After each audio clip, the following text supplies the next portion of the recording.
It has been a bit up and down since. But anyway, there you go. Back-to-back league wins for Ulster, both at the expense of Welsh regions.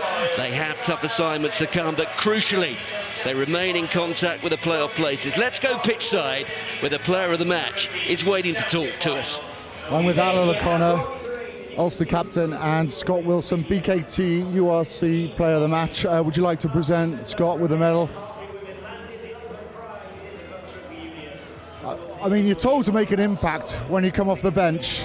You can't get bigger than that, really, can you? Nah, it's hard to sort of put it into words. We sort of had a chat as a sub-bench underneath the post when things sort of weren't going our way, and we sort of spoke about sort of a reset, not bringing the baggage with us and just trying to provide a positive atmosphere for the boys that are on the pitch and try and make an impact when we get on.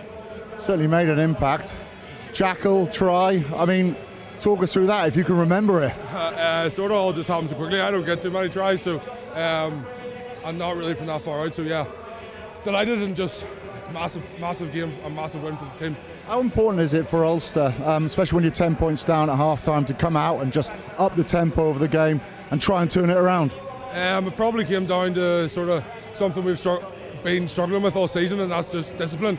Once we were able to sort that out and sort of play and get a bit of phases put together, then we're a different side. So we sort of did that in the second half and knew that it's a clean slate when we come out at half time, and exactly what we needed to do. Well, congratulations, 28 minutes, player of the match performance, well done. Thank you. Alan, what are you feeling right now? Relieved. I thought, we dug in really well in the second half there, but like you said, going in 10 points down at half time, we had a couple of tough chats in there, but I thought we responded really well. We came out, got an early try, and still ill discipline creeping in, allowing them back into the game. Once we get ahead of steam up, then we sort of let ourselves down a bit. But look, we dug in really well, and like you were saying there, like our bench made a really good impact. Scotty Cooney, he drove the territory pretty well towards the end of that game as well. So yeah, really pleased how we dug it out, but as usual, plenty to work on. Looked like second half tempo started to increase a little bit. You tried to play a little bit wider, maybe to your strengths. Is that a fair assessment? Yeah, definitely. We want to play. We want to play a good brand of rugby. We have really good backs, and if we get them good ball as a 4-pack, we know what they can do. But I thought our maul went pretty well in the first half. In the second half, we didn't get as much change, but maybe that had an impact of maybe just loosening out their defence a bit or tightening their defence so we could play a bit looser. Big game for you this was, in terms of trying to make the top 8. You don't have to go to South Africa, so you've got, I think it's 2 home games, 3 away games. It gives you a real chance now to try and get inside that top 8. Yeah, definitely. Every game is full business. So we have Stormers next week on Friday night, so we look forward to that. And then, a couple of good tough games at the end of the year as well. So, but we'll take every game as it comes as a playoff game in our mind now, because there's not too many left. Congratulations, well dug in. Cheers, thank you. Well done. Well, that really was devastating for the Dragons. It looked to all the world as though they were going to get just their second URC victory of the season. They were sitting pretty at half-time, 24-14, but all credit to Ulster. They came out a different team in that second half. They actually won that second half 20 points to 6, underlining their superiority in the second 40. But we can see these pictures here now. This Dragon side has been through a lot. It takes its toll losing these many games, and often in such devastating fashion as this as well. They've surrendered winning positions several times this season. We've got a crowd of 6,000 here today at Rodney Parade, all of whom were urging, were wishing, were desperately hoping their side could finally break their duck. It looked as though it might happen, but it hasn't. And we talked a lot, didn't we, about how competitive the run-in is to this URC, the most competitive run-in since the competition has been reconfigured. And to demonstrate that, Ulster started the weekend in 14th place. They're now up to 8th. They are back in the playoff spots, and that shows just what can be done with a solitary victory. 5 points, bonus points, and Tom Shanklin has caught up with Nick Timoney. Nick, big result for you, good win, huge turnover right at the end here. How important was that in terms of Ulster's progression? Really important for us to get a win.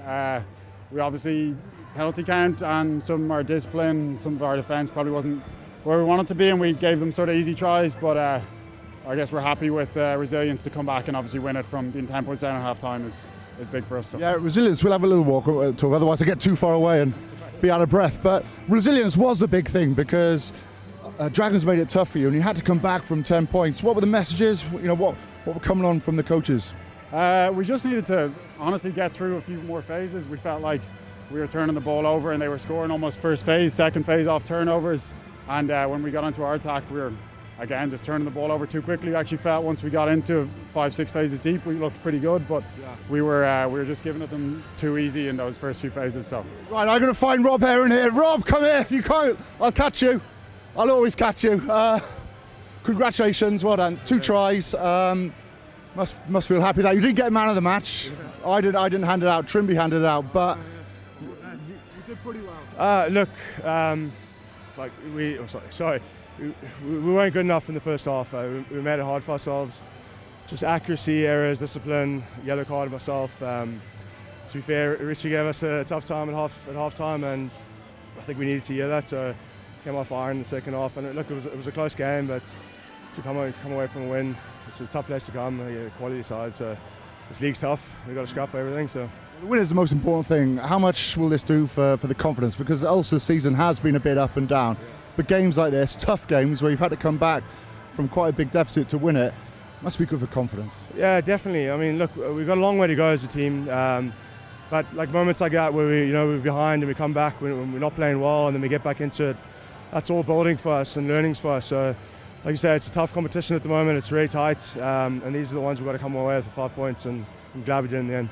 I'll let you go now. Well done. Cheers. Well, welcome back to Rodney Parade, where we have just witnessed a humdinger of a game in the URC. Ulster victorious despite going in 10 points down at half-time. Dan Soper from the Ulster coaching staff has joined us. Dan, congratulations, first of all. Bit of a nerve jangle, that one, though. Very nervy, wasn't it? Yeah, we've got a habit of being in games like that, haven't we? That there's no clear margin either way. So, look, yeah, it was nervy, but we're delighted that the guys found a way in the last quarter of the match to get the job done. Yeah. There's been a lot of talk this week about the Dragons, the fact they've not won in the league since the opening game of the season. There's even been some talk they may get cut if Welsh Rugby is going to try and reduce the number of clubs. When they came out and played the way they did today in that first half, were you expecting that kind of onslaught? Oh, absolutely. Yes, we've never had an easy game here. Like every time we come here, we have such a tough game, and even you look at their performances this year. That, like the difference between bottom of the league and maybe not top of the league, but certainly into the middle of the league. There's not a great deal of difference, and tonight was a great example of that. And our last couple of games have been like that as well. So yeah, look, we knew we were going to be in for a real fight tonight, as we always are here, and proved to be exactly that. And how critical is it for you? You mentioned the tightness of the race. If my maths is correct, you've gone from 14th up to 8th as a result of one win away from home, which shows, doesn't it, this league is really, really tight right now. Yeah, look, I haven't seen all the results from today, but I think most results are ending up within a score, and that makes for a brilliant league if you're a spectator and you're interested. If you're sitting up in the stand as a coach, it's not just as not so fun, much fun. But it was. I thought it was a good game of rugby tonight. Both teams had a good crack at each other. Yeah. Dan, Rob Herring talked about how Richie gave the lads a hard time. Richie seems like such a nice guy on the surface. Yeah. Has he got an angry side, and did you see the angry side at half-time tonight? Oh, you know what happens in the change room at half-time stays in there, but certainly I think the boys saw a difference. Jack was probably the only one that's seen that side of Richie before. But yeah, look, the frustrating thing for us was that there were a lot of things in the first half, particularly around our discipline, that we were just feeding the Dragons opportunity through our own ill discipline, and that's been something that we've been really trying to address, because the league is so tight, and it's the swing of a penalty here or there that can swing the game, and we just keep giving teams opportunities through our ill discipline. There was a big substitution. Scott Wilson got 28 minutes. Trimby, the rogue, gave him man of the match because they were so impactful, but it proved to be like the deciding factor. Yeah, look, I think what's really good for us at Tighthead, and we haven't had that much of it this year, is that there's a bit of competition between the two lads there, and Tom in the first half did well, but Scotty certainly finished it off there nicely. Well, there he is finishing it off. This is like watching mini rugby, and the big kid makes the turnover, gets the ball, pumps his legs, and gets over and finishes the try as well. He's inspired by his former alma mater, Wallace High School, doing the job this week, isn't he? But big carrier. He's a big carrier as well. I think the first carry he went over Coleman. He's a great carrier. Look, Scotty's got a huge ceiling. He's got a lot of potential, and we know that, and Scotty knows that. But he's also he's working really hard at the nuts and bolts of his game, because that's awesome for a tight head prop to be doing that. And there's no doubt his impact in the game in the last quarter was, it was massive. But scrum, maul, his line-out role, those core roles for a tight head prop, they're the things that are going to create opportunity for Scotty to nail down a spot in this team and go on to greater things. There's the dynamism and the athleticism from Scotty that you see there, but then John Cooney comes off the bench and he's like a different type of impact, just the composure, level-headedness, and then knock a few kicks over at the end. Is that something that Ulster are kind of moving towards, that maturity and trying to mature quickly, I suppose? Oh, look, John's been struggling a wee bit in the last couple of weeks with wee niggles, which has meant that Doki's done the bulk of the training and John hasn't been able to, so Doki's got the start. But we've known for the last number of years that the competition between those two guys is it's excellent, it's good, it brings the best out in those two guys, and with John, that if he doesn't get the start and he comes on in a situation like that, he just laps that up, doesn't he? He loves coming on in a crisis, you might say. The big moments, yeah. Look, and that's what he does that really, really well. So we're lucky to have him.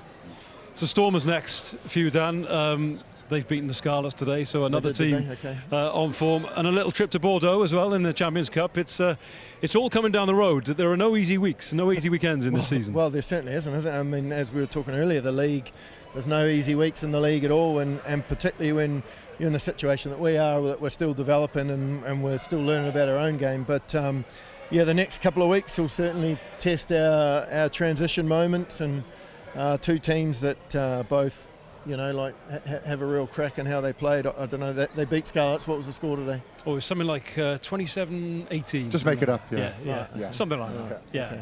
But it sounded like a good game. Right, I'm going to watch it when I get in. Yeah. Look, congratulations. Enjoy tonight before you think about next week. Brilliant. Those beers will taste sweeter. Thanks for coming over. Cheers. Dan Sober there. Thanks, guys. Thank you. From Ulster. So there's Dan. He's a happy man. Philo Tia. Less so, I'd imagine. He's been catching up with Martin Gillingham. Philo, let's start with the positives. The first 40 minutes, was that the best 40 minutes of your season so far? That was good effort. First 40 was good. A lot of positives, and What pleased you particularly about that first 40? we built a lot of momentum from the kick-off, got it straight away, scored points, then we conceded points. So a little bit of basketball. But we remained to put a lot of pressure on Ulster in that first half, Looking back, though, another defeat. Is it possible to be philosophical about results like that? When you look at it, it's the bounce of a ball, it's the thickness of a post. Yeah, well, it's the game, but I think just around the growth and the mentality to stay in the game and trying to keep improving every day, that hasn't changed from pre-season. So we've got a few players that came back for this game, which has been great. Unfortunately, Matthew Screech took another knock. And actually use some good go forward. We managed to shut them down and get some turnovers and stay in the game, where games in the past have sort of got away from us. So it was a winnable game, I feel, for the players. Do you think you're making progress, though? Do you feel like you're going in the right direction? Yeah, we're making great progress, mate. Yep. And also you had good contributions today from both extremes, the experienced players like Rodri Williams and new players like Hugh Anderson, who hadn't played for the first team until December. Yep, it's always good to get our international boys back. All three of them had influence in the match, had key moments, applied pressure and came the points. But also they were heavily involved in getting the ball back. So it's always great to have your key players back in the mix. Thanks for your time. All right, cheers, mate. Cheers, chap. Thank you. Testing. 1, 2, 3. Unbelievable hit. Is a car striding down the touchline. I'm waiting for you. Triple Lotto at pace with power. Goal! Can't touch this.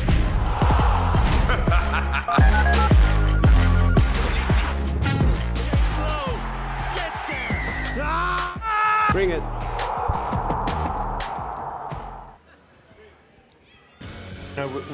So the race to the 8 continues next week. Plenty more rugby to come here on Premier Sports. And there is your full roundup. It was a real humdinger in Swansea as well. Ospreys raced into an early lead, 31-14 ahead at half-time, but Connacht coming right back into that one. We've just witnessed the Dragons against Ulster, 30-34.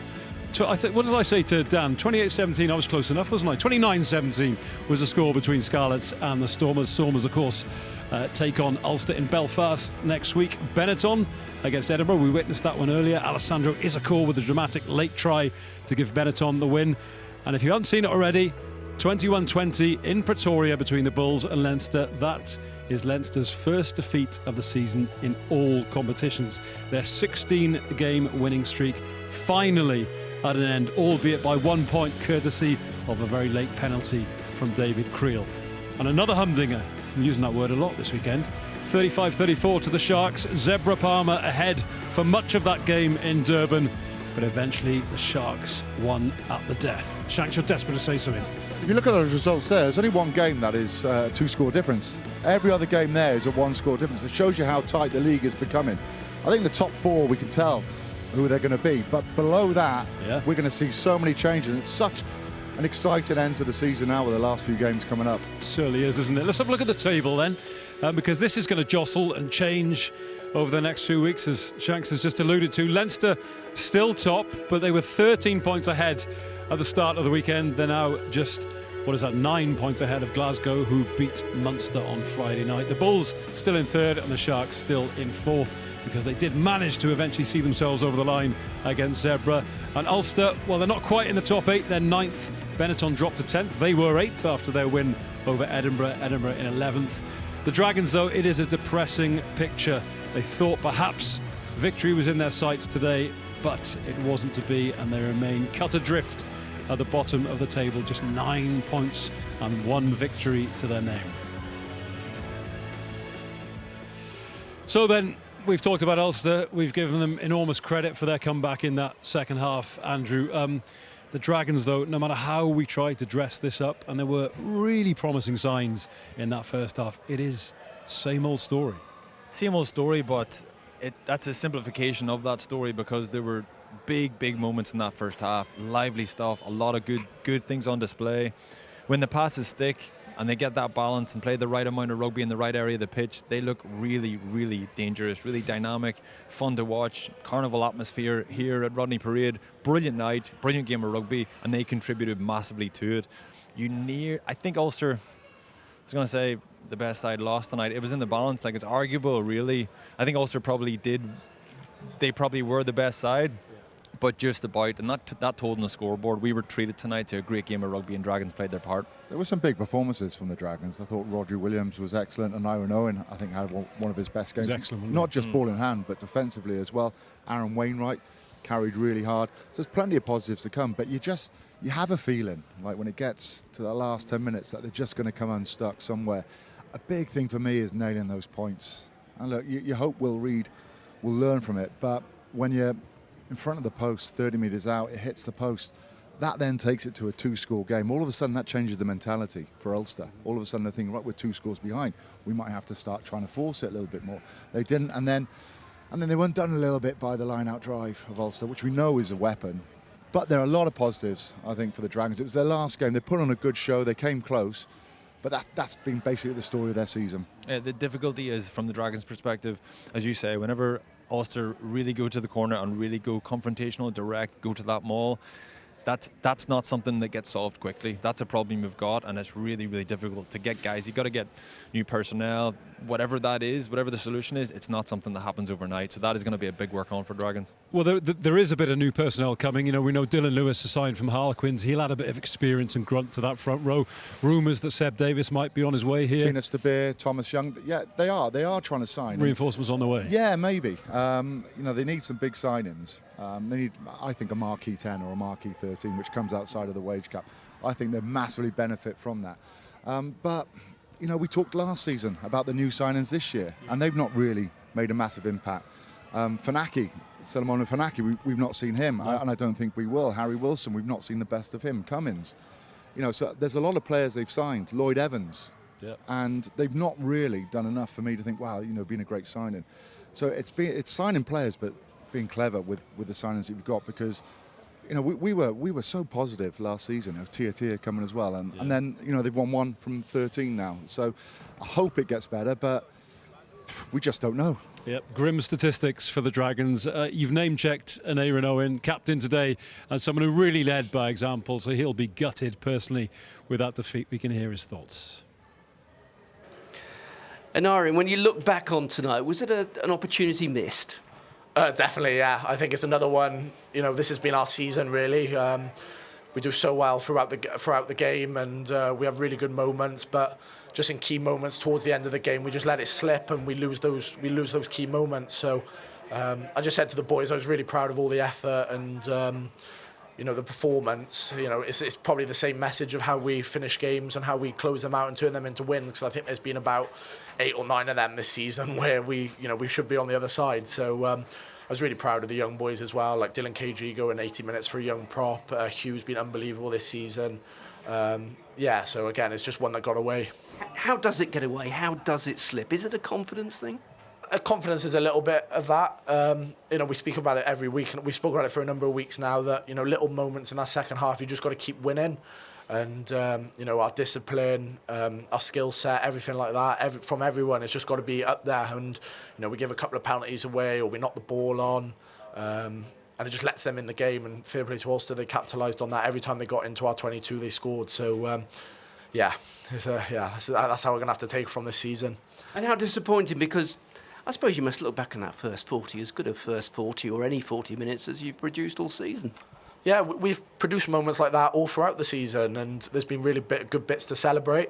But again, you know, the game's, you know, won on moments, and it's an 80-minute performance. And at the moment, we dominate some areas, and then we're really bad in other areas. And yeah, it's tough. But I was just really proud of the boys tonight.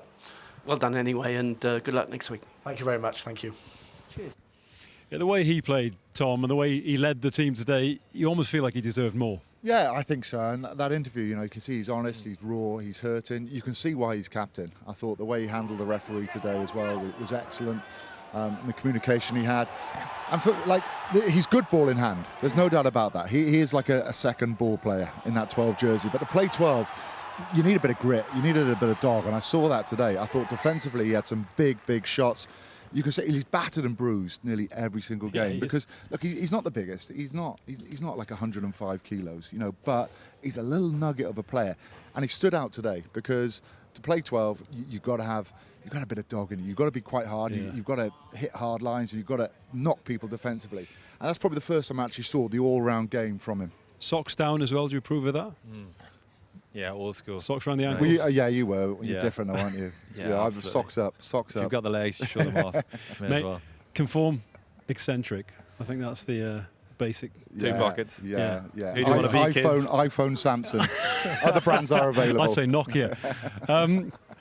Anyway, one thing we can't accuse the Dragons of not having, Andrew, is spirit, fighting spirit. Yeah. You know, it was a one-score game, and there was a point that I keep kind of replaying in my mind. 60 minutes on the clock, Ulster camped down the line, phase after phase after phase, and Dylan Kelleher-Griffiths, who wasn't meant to start, buries his head in that ruck and emerges with the ball. Yeah, the big turnover. This was a huge moment in the game, and it looked like, now it was early enough, so maybe we were just being a bit dramatic at the time, but it looked like it was going to be a telling moment of the game. Huge, significant momentum changer.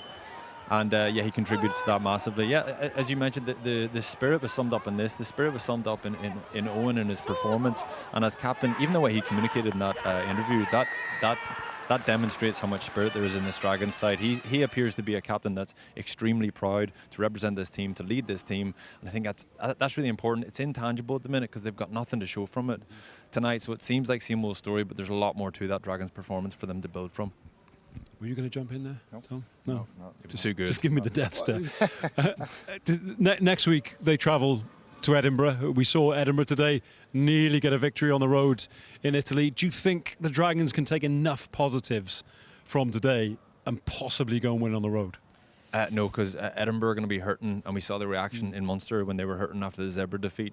They seem to bounce back. Sean Everett gets them going, gets a big response out of them, so they'll probably have to weather that storm up there. It's going to be a lot. It's going to be a big one. And they still have a long way to go. There's the raw ingredients of a big performance in them, but they've got a lot of issues to get out of their game. They were leaky in penalties. They were leaky at the maul. There's a number of elements that will just invite Edinburgh into the game. They stood a chance to win in the second game of the season. It had to be at home. I think where they are a better team, where it's a tough place to come. I don't think we've made enough of the Rob Herring yellow card as well, which I think was a red card. I think he had the force going in that tackle. He was upright. He had a clear line of sight. For me, that was a red card, and I think the Dragons are probably a little bit unlucky that it was given a yellow. There we are, what might have been for the Dragons. The lights about to go off here at Rodney Parade. It has been a glorious day and a glorious occasion, certainly if you're an Ulster fan, not so much if you're a Dragons fan. That's their last home game of the season. They've got technically a home game at the Principality against the Scarlets to come, but it's another season of what might have been for the Dragons. That's it from us. Thanks to you guys for watching. Thanks for your company, gents. And we will see you next week as the race to the 8 continues to heat up. Good night.